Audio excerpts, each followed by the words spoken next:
చంద్రబాబు నాయుడు గారికి పీపీపీ అనే సౌండ్ బాగా ఇష్టం అనుకో. పబ్లిక్ ప్రైవేట్ పార్ట్నర్షిప్ పదే పదే వాడతారు ఈ పదం. వాడటమే కాదు, అప్లై కూడా చేస్తారు. అధికారంలోకి వచ్చిన వెంటనే R&B రోడ్లు బాగు చేయడానికి ఈ పీపీపీ పద్ధతిని వాడతామని ఆల్రెడీ డిసైడ్ అయిపోయారు.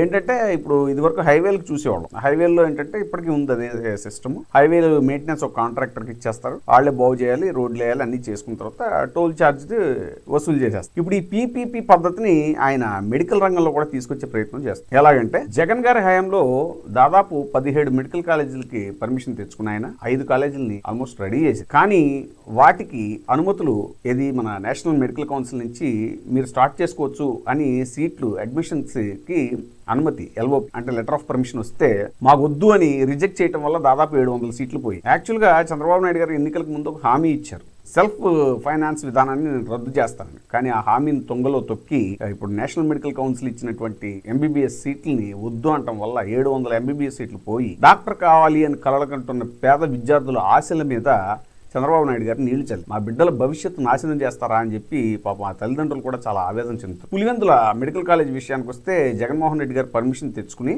ఆయన హయాంలో యుద్ధ ప్రాతిపదికన బిల్డింగ్ కంప్లీట్ చేసి అన్ని రెడీ అయిన తర్వాత నేషనల్ మెడికల్ కౌన్సిల్ పర్మిషన్ ఇచ్చింది, LOP ఇచ్చింది దానికి. కానీ చంద్రబాబు నాయుడు గారి గవర్నమెంట్ DMO అంటే డిస్ట్రిక్ట్ మెడికల్ ఆఫీసర్ తోటి మేము ఈ కాలేజీని నిర్వహించలేము అని గుట్టుగా లెటర్ రాయించి ఆ సీట్లని వదిలేసుకున్నారు అడ్మిషన్.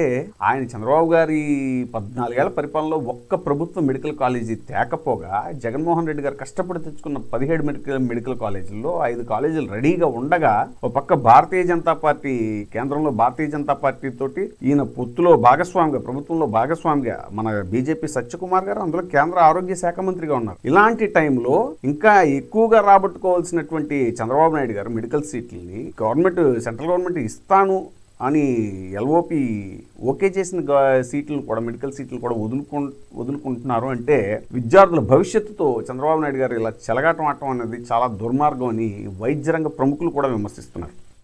ఇప్పుడే సబ్స్క్రైబ్ చేయండి, లైక్ చేయండి, షేర్ చేయండి. VTV ప్రైమ్, నీ ఉత్తమాభిరుచుల సమ్మేళనం.